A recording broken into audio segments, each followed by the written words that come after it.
So the next speaker is Renaud FINE from University Grenoble-Alpes, and the title of his talk is Organizing Science in a Democratic Society. Thanks a lot. It has changed. Okay. Sorry about that.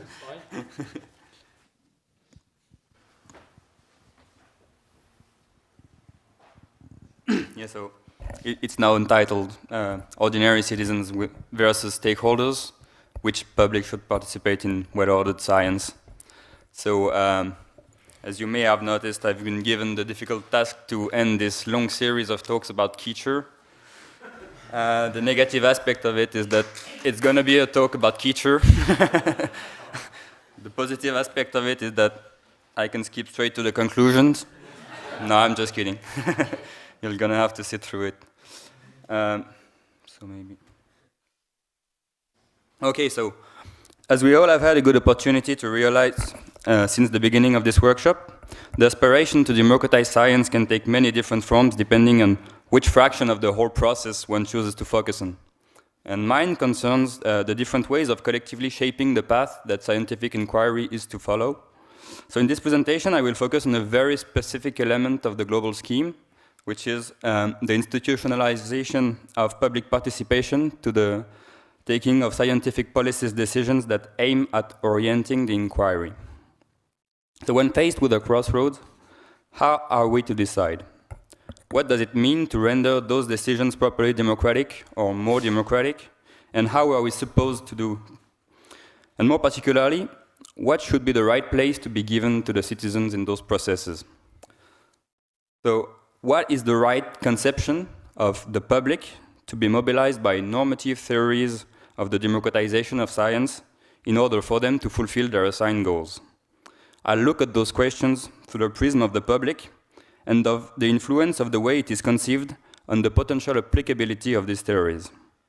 My intuition, and the thesis I want to defend here today, is that Kitcher's conception of the public by whose hands the scientific inquiry is to be ordered leads him to design a model which is not only inapplicable as such, which he himself acknowledges, but in a perhaps more preoccupying and also possibly more fertile way, that if it was to be applied as such, it would very likely generate results opposed to those he sought after.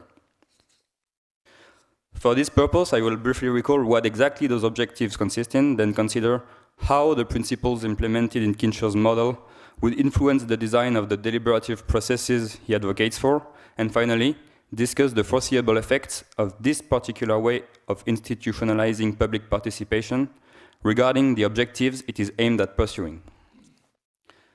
So, Kitcher, sorry. As you all know, he seeks the right way to politically organize the scientific research in a democratic society. And his search results in what he calls the ideal of a well-ordered science, which is a normative theory of the ways in which a system of public knowledge should be shaped to promote democratic ideals. So for him, science will be considered properly ordered once it is aligned with our society's founding democratic ideals, one of freedom and one of equality. Considering both the positive and negative aspects of freedom, conceptions of freedom, leads him to identify the continued process of democratization as a fight against all forms of oppression exerted upon populations. This oppression, he says, can come about in two different forms. Identifiable oppression is when the invasions of negative freedom can be attributed to a source of oppression, and unidentifiable oppression is where the limitations of freedom are either not felt or, if felt, difficult to trace to their source because no single agency is involved. But be it to think about ways to react to a perceived oppression or to widen one's horizon of the possible in order for him to realize in which ways his freedom is indeed constrained, both forms of the problems require public knowledge if they are to be addressed. So science will therefore be well-ordered once the system of public knowledge is shaped so as to enable the public to tackle both the problems of identifiable and unidentifiable oppression. This conception of the role of the public knowledge system in a democracy leads him to distinguish different groups within a society.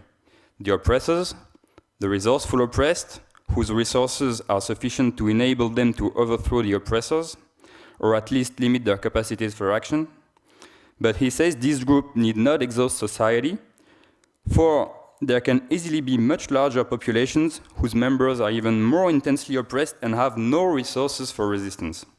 Those populations would naturally be thought of as the powerless oppressed, meaning that they are oppressed but a priori deprived of any means of fighting against the oppression because they don't even know they're actually being oppressed. The solution he advocates for consists in making sure that the knowledge provided to society responds to the needs of everyone and not only to those of some elite that could easily use this knowledge in order to maintain its privileged status. Therefore, the ideal of a well-ordered science requires scientific significance to be assessed by considering all the alternative perspectives present in the human populations, including even those of people yet unborn, but I won't discuss this point right now. So Kitcher stopped here and does not really consider in depth how his model might effectively be put in application. This position can itself be subjected to criticism and has indeed been to a lot, but I will for now grant him the point that it remains the philosopher's privilege to articulate broad normative ideals without devoting too much reflection to their practical aspects. And I'll just assume he's right about that and see how the principles implemented in his model translate into concrete facts and influence the design of the participative processes that he advocates for. For this, I will shift to the ever-growing literature about public engagement in technical decision-making and see how it responds to Kitcher's injunctions. Kitcher's conception of the public, as divided into the three pre-cited groups, supports a classical distinction in this literature, the one between a general public and a set of stakeholders. It is based on one fundamental attribute, the possession or not of a set of clearly delineated opinions and/or interests prior to the process of deliberation. Stakeholders are those thought to come to the consultation armed with predefined views and/or interests to promote. They have a very specific knowledge of the subject that they have acquired precisely because they are interested in this particular subject. So according to this definition, and in the case of the decisions considered here, stakeholders might refer to either individual or collective identities, amongst which scientists, economical actors, and actors from the civil society. Winds sheep farmers, for example, would definitely belong to this category, given the high degree of expertise they have on the subject and the strong interests regarding the issue at hand. Whereas the general public, by opposition, is composed of what I like to call ordinary citizens, non-engaged, non-experts, and non-interested individuals. So if we go back to Kitcher's conception of the public, I think we can easily equate the group of the oppressors and resourceful oppressed with what the sociological literature calls the stakeholders, because they have knowledge and/or interest in the issue at hand and do or can organize themselves so as to be able to act and influence the outcome according to those. And conversely, the ordinary citizens are easily matched with the powerless oppressed, for their absence of knowledge prevent them from being even aware they are subjected to a form of repression, and therefore they do not have a clearly delineated set of interests to defend regarding the issue at hand. My claim is that the principles implemented in Kitcher's model lead to designing processes aimed at making the ordinary citizen's voice heard. From Kitcher's theoretical point of view, this is intended to actively engage with the problem of unidentifiable oppression and of inequality in freedom due to an unconscious limitation of the field of what is possible. His primary target is therefore the group I have dubbed the powerless oppressed and identified with the ordinary citizens. And this is confirmed by the hint he gives regarding which deliberative process could approximate the discussions entailed by his ideal. He indeed states in Science in a Democratic Society that of all the possibilities offered, the deliberative polling of Fishkin appears better suited to the functions I have in mind. This choice is clearly consistent with the position depicted and tells a lot about how Kitcher conceives of deliberation. For Fishkin, indeed, as for the vast majority of the deliberative Democrats, the solution to the problem of public participation to technical decision-making lies within the creation of miniature publics, where the key ingredient of the formula is the selection method of the participants of the deliberation. in order to create a miniature replica of the people at large, Fishkin advocates for statistical methods of random selection of the deliberators. This is intended, of course, to realize the ideal of equality, but also to make sure that the people chosen are lay citizens and non-partisans, non-experts, non-engaged. So the use of random selection techniques is therefore explicitly intended to fill the deliberating groups only with ordinary citizens as they have previously been described. Why is that? Two possible explanations can be given based on the central idea that people who do not represent particular social groups or interests in the strong sense are typically more open to changing their views as they hear new evidence and insights. So the less deliberators know about the question at hand, and the less they have at stake in the choices made, the more they will be sensitive to the deliberation process, and, as says Smith here, susceptible to be oriented towards considerations of the public interest rather than their own self-interest. And this seems indeed a perfectly commendable objective to pursue, but the insistence of the deliberative theorists on the key value of mobility or malleability of the opinions considered is also intended to ensure that participants are actually affected by their involvement in the discussions and allow the consultants to trace a visible movement in their opinions. So one may wonder here if some participative exercises are not first and foremost intended to serve the curiosity and interest of sociologists rather than those of society. Anyways, let us down to the practical consequences of trying to get ordinary citizens to order science. As we saw, the figure of the ordinary citizen tends to unify the lay people into an undifferentiated general public, whereas it is the multiplicity of the different publics, better characterized by both their high levels of expertise and engagement, that strikes the observer today when looking at the politics of science's future evolutions. But the problem here is not that the ordinary citizen figure fails to aptly describe those people. It is not meant to. The problem is that the way this principle translates into fact, namely by randomly selecting participants of the deliberation, runs the risk of neglecting groups that do not constitute significant groups of the wider society in terms of shared socio-demographic criteria, but actually have a strong stake in the issue at hand. So it seems as if somehow the ordinary citizen tried to get in the way of the stakeholders, and thus as strongly as they are concerned by the issue at hand. As we said, this is intended by Kitcher to balance the voice of the oppressors with those of the oppressed. But the stakeholders category also includes the resourceful oppressed. So the people who will be the most impacted by the consequences of a decision are therefore almost structurally bound to be the ones that are de facto excluded from the institutionalized discussion leading to it. Silenced by the ordinary citizens, they are likely to look for other non-conventional ways to be heard. And this has been exceptionally manifest on the nanotechnology issue in France. Well, it was actually just here in my hometown, Grenoble, but where the actors from the civil society have put in every effort they could in order to subvert the instituted processes, occasionally resorting to violence.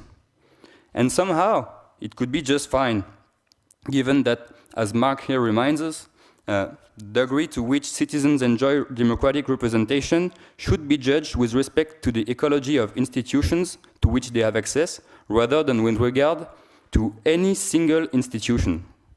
The problem here is that the ordinary citizen's voice is more than often instrumentalized to control and smother the ones of the stakeholders, and this, whatever channels it is expressed through. This has been notably the case of the European struggle to define what line of research was to be chosen concerning GMO. Participatory and deliberative procedures were used by the European institutions as a tool to artificially increase the legitimacy of the decisions taken and delegitimize their opponents. The ordinary citizens were therefore deliberately summoned to be used as an instrument to govern the rising criticism rather than trying to understand and solve the profound reasons of its occurrence. During the GM nation debate in the UK, for example, it was clearly established that the government used the evidence of the closed session to neutralize the open meetings and the generally critical attitudes toward GM foods that transpired here. So instituting deliberative processes aimed at making the ordinary citizen's voice heard is therefore almost bound to smother the ones of the resourceful oppressed and to cut their resources. But there is still another problem, arising when the oppression is not only unidentifiable, but internalized by the oppressed. As has been argued by the works of Frere, Scott, and others, relatively powerless groups tend to mimic the powerful ones, either consciously in order to fit what is expected from them, or unconsciously due to the progressive internalization of the dominant voices. In an oppressive system, indeed, people who become successful when they become like the oppressors, meaning that they will tend to identify what is good or right with the conditions of their oppression. So as Frere states, the oppressed have internalized the image of the oppressor and adopted his guidelines, meaning that instead of striving for liberation, they tend themselves to become oppressors. Instituting deliberative processes can therefore be extremely dangerous. If all the conditions legitimizing the deliberation have been respected, and if what emerges from it, consciously or not, is a replica of the oppressor's discourse, then the pre-existing power symmetries will simply be reinforced without conducing to any substantive change in the course of scientific policies. And to this respect, let us be reminded here that ordinary citizens are the target of those processes for the precise reason that a disengaged and uninformed public is more easily manipulated than one that has firm opinions based on extended thought and discussion. So how then not to be worried about the information that will be given to them as a scientific briefing, especially since no tutoring can ever be perfectly neutral and objective, and fact that appears even more clearly when we come to think of the experts as proper stakeholders.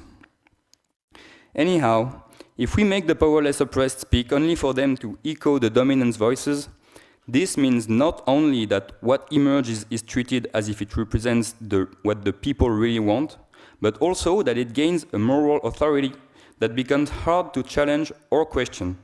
Instituting deliberative processes centered on the ordinary citizen may therefore not only maintain, but also, and extremely alarmingly, strengthen the inequalities regarding whose interests are to exert some influence on the research agenda. I thus hope to have clearly shown that the principles implemented in Kitcher's ideal of a well-ordered science would translate into designing participative processes aimed at making the ordinary citizen's voice heard. In so doing, he intends to shape the system of public knowledge in a way that enables the human population to fight against oppression. Yet, in the light of the characteristics of the real-world situation highlighted here, such as the fact that we live in representative democracies where political power lies within the hands of elected governments, the fact that those issues can sometimes include a conflictual dimension, and the fact that there is a tension between which voices we want to make heard, the concrete application of his ideal would, I think, ineluctably lead to exclude not only the oppressors, but all of the resourceful oppressed from the deliberation, and therefore deprive them of some of their means of action, limit their resources to contain what he calls the identifiable oppression.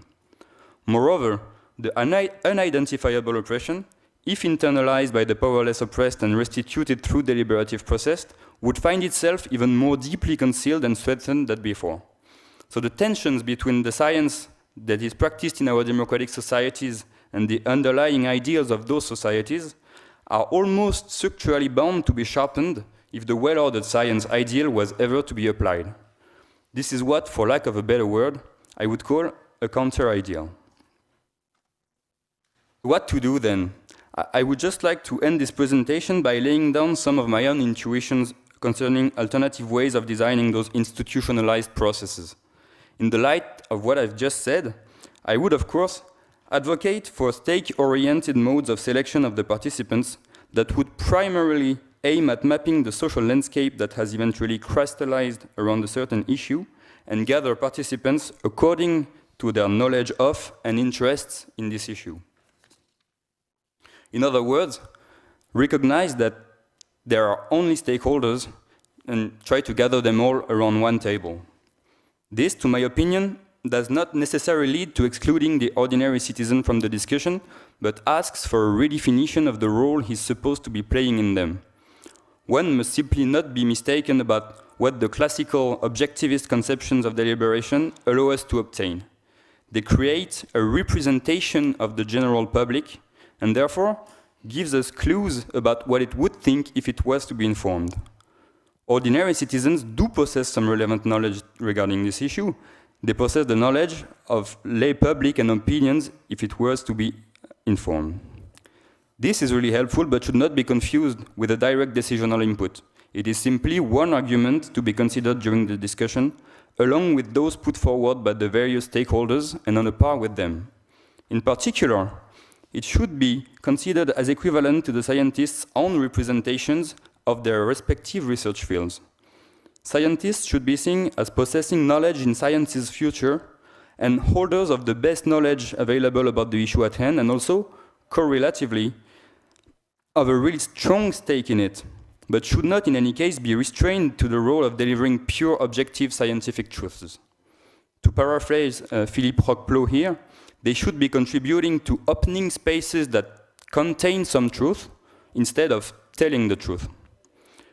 What I do believe is that organizing deliberative processes in a way that would open institutionalized public spaces for stakeholders to clarify and negotiate their positions, as well as potential conflicts, and give the decision takers reasons to act instead of ready-made decisions, would do better in addressing the oppression that Kitcher's ideal deliberations. And I am looking forward to hear your thoughts about this.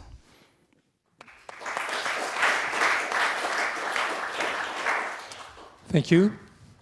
Questions? Thanks a lot. I am very sympathetic towards your criticism. I think the problem might be how you demarcate or define the group of stakeholders. Depending on how that is defined, you might end up with the same problem. So perhaps if you tell more about how you define stakeholders, that might be helpful for me. How I define stakeholders, or how they should be chosen? Both, all right. Well, what I would say is that I think those normative theories I just discussed would do better in trying specifically to create those typologies of both, for example, foreseeable societal impacts on the populations, and also depending on the type of science that is considered, like whether it is uncertain or not uncertain, whether it is it concerns the broad directions of the scientific inquiry or whether it is more precise. So depending on all those characteristics, the ideal would be to have a clear typology of this, and then gather the participants according to that. But I think depending on the issue considered, those people are easily identified. For example, in the nanotechnology issue, civil society organized itself in a very clear way, and there was some associations that were really proactive in trying to make their voices heard, and other that would just follow. So, yeah, I think we have the sociological tool to do that.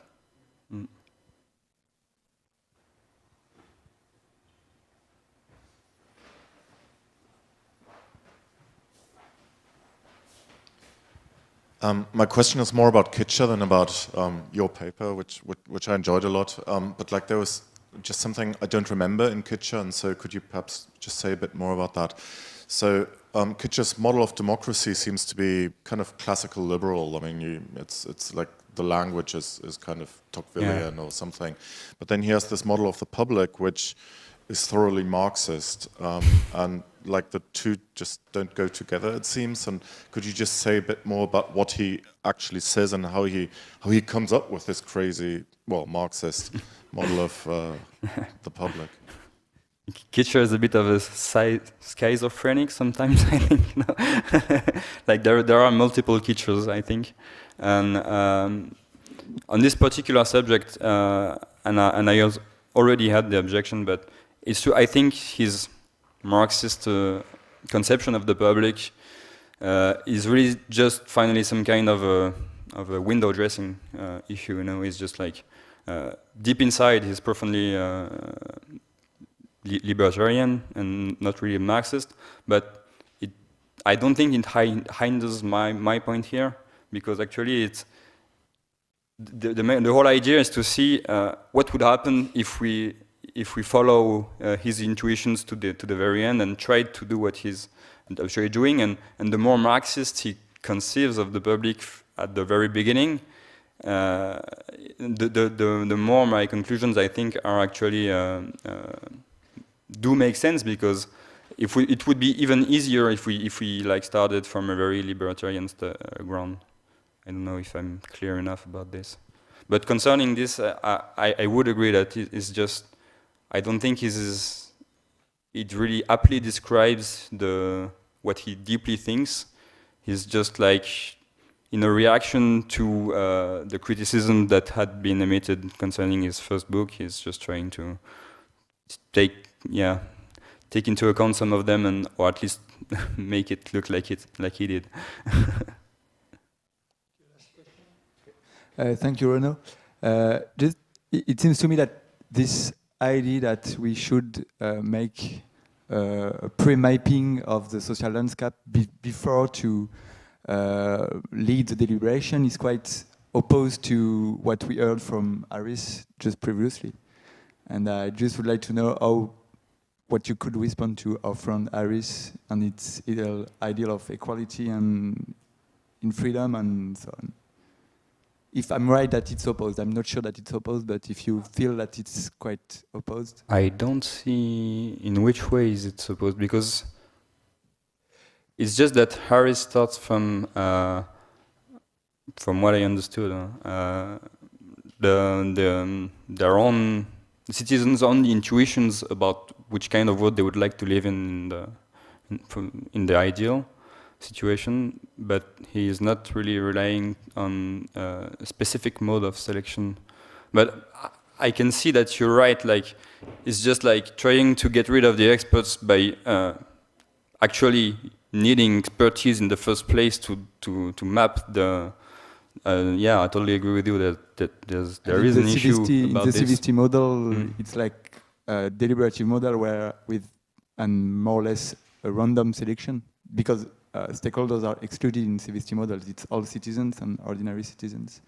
Yeah. So I would like to know if you agree with the ideal of equality from Marris' presentation, or if you have like another way of. Well, as I try to argue here, is just like it depends on what you're actually looking for. If you're looking for a public policy advice, like expert inputs into public policies decision taking, then you should do CVST model. But if you're really maybe adopting a more agonistic ways of thinking of the political, then and try to tame the conflicts instead of just trying to get to the right decisions with the idea that there is somehow a right decision, then I think this kind of thing would be more appropriate, even if it's still not ideal. It's the whole point. I'm sorry, we are really late on schedule. Okay, we are going to stop here. Okay. Thanks.